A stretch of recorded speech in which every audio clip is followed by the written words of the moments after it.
On October 28, 1981, three young boys in Ohio were exploring a ravine in Newburgh Heights when they came across a body. The body's arms were outstretched.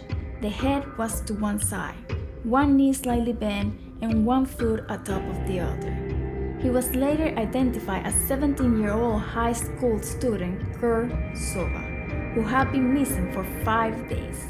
This is his story.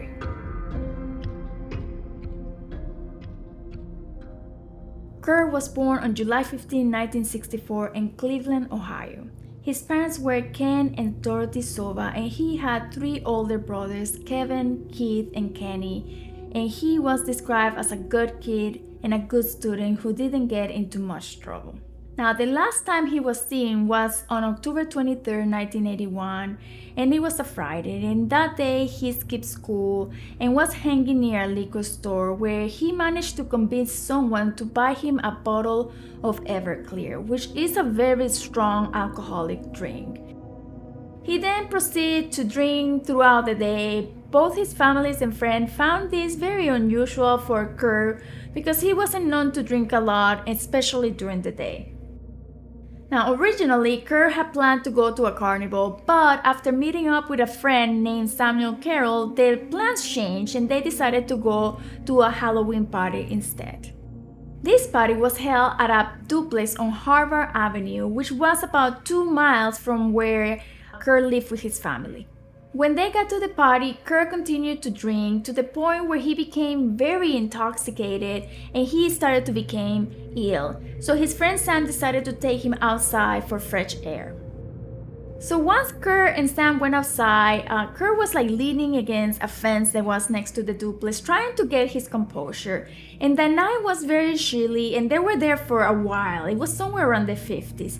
So Sam decided to go inside to get their jackets, and it took him about 2 minutes. But by the time he came back outside, Kurt was nowhere to be found. So he looked all around and he couldn't find him. So he thought somebody came and gave him a ride to go home, and Sam just went back inside to the party.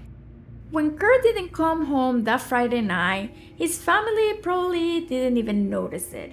However, the next morning when they noticed he hadn't come home, they called all Kurt's friends, but Kurt wasn't with any of them, and in fact, nobody had seen him.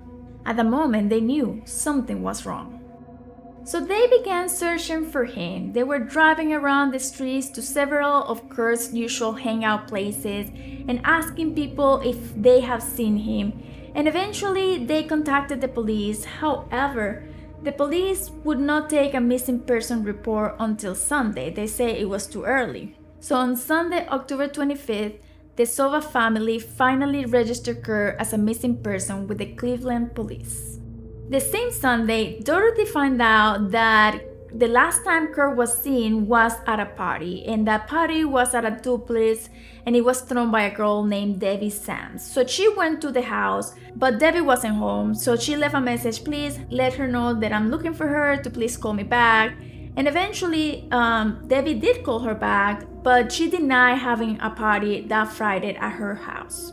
However, as any man would do, Dorothy kept asking around about his son, and she found out that there was a delivery man who delivered several pizzas to that house on Friday night, and he confirmed that there was a party. So Dorothy confronted Debbie, who eventually admitted to have the party and that Kurt was there, and some claimed that he was drinking Everclear. As you can imagine, the days after Kurt's disappearance were completely chaos.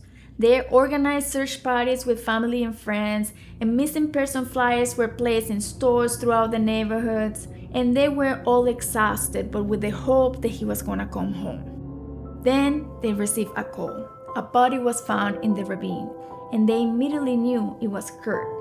Both Dorothy and Ken, his parents, went to the coroner's office to identify the body.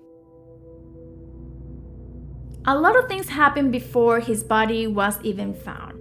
His family received several tips and they tried their best to follow on them. On Monday, October 26, David Tronsnick, a friend of Kurt's, claimed to have seen him 4 days after he disappeared. He said Kurt was walking with another boy who he didn't know who he was, and he pulled to ask if he needed a ride. But at that moment, a van pulled up and Kurt yelled, "Franco!" And both Kurt and the other boy ran towards the van and got in. Since David didn't know Kurt was missing, he didn't think much of it at that time. The next tip is very creepy. The same day, a woman that worked on a record shop reported that a homeless man, when he saw the missing flyer, said to her, "They're going to find him in 2 days and they won't know what happened to him." The next tip the family got was either on October 27 or October 28, but someone from the duplex where the party was held called them to let them know that there was someone who had been sleeping in a cot at the basement of the duplex, and they believe it could have been Kurt. The police did not act on this information at all, but Kurt's dad, he went to check it out, and when he went there, there's definitely signs that somebody was staying at the basement, even though it was empty at the moment, but nothing specific to indicate that it was his son. On Wednesday, October 28, Kurt was found by those 3 boys walking on the ravine. He was about 500 yards from the duplex where the party took place. His body was laying face up in a shadow puddle in a ravine. He was wearing a bright yellow t-shirt and was barefoot. Apart from some minor scratches and bruises, there was no sign of injury. One tennis shoe was found in a pile of rocks 12 feet away, and the right shoe was never found. The next day after his body was found, it is believed that the same homeless person that said that they were going to find him in 2 days, which was true, they found him 2 days after, left some flowers at the same record shop and a note that said, "Roses are red, the sky is blue. They found him dead and they'll find you too." As you can imagine, the girl freaked out and she called the police. And the police was able to track him and talk to him, but they determined that he was no harmful and that he was suffering from some kind of mental illness, and they let him go. They did an autopsy, but the coroner was unable to determine the cause of death. There was no clear sign of trauma to indicate foul play. There was no bullet holes, knife wounds, needle puncture, or internal injuries. And his blood alcohol level was 0.11%, which was not enough to kill him. Since the coroner eliminated all other possibilities, he concluded that the manner of death was instantaneous physiological death. The autopsy also showed that he had died 24 to 36 hours before his body was found. That means that for 72 hours, we didn't know what happened or where he was.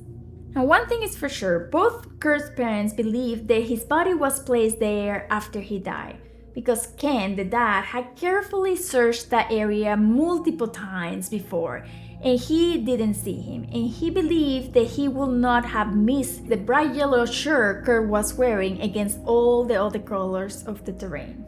Unfortunately, local police did not take Kurt's cases very seriously and failed to conduct a thorough investigation.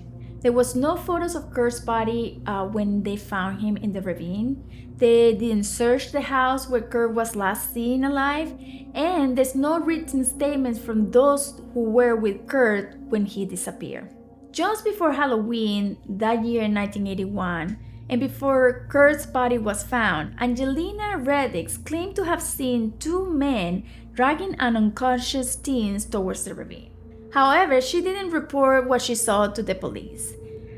As time passed, a year later, she bumped into one of the Sova family members and she told them what she saw. And the Sova family was like, "Oh my God, that was probably somebody taking Kurt to the ravine."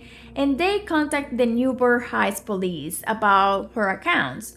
But the police never interviewed her.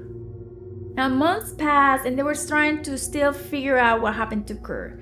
And then on February 1st, 1982, another body was found in the ravine. It was 2.5 miles from where Kurt's body was discovered, and the body belonged to Eugene Kevet. He had a fracture at the base of the skull and cuts and bruises consistent with a fall. The cause of death was determined to be a fall into the ravine. But there were more similarities between the two cases.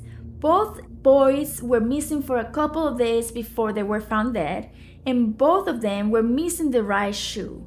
Even though these cases have all these similarities, the police didn't believe the cases were connected. The case went cold for many years, and then in 2019, the Newburgh Heights Police Department teamed up with students from Tiffin University to analyze the evidence.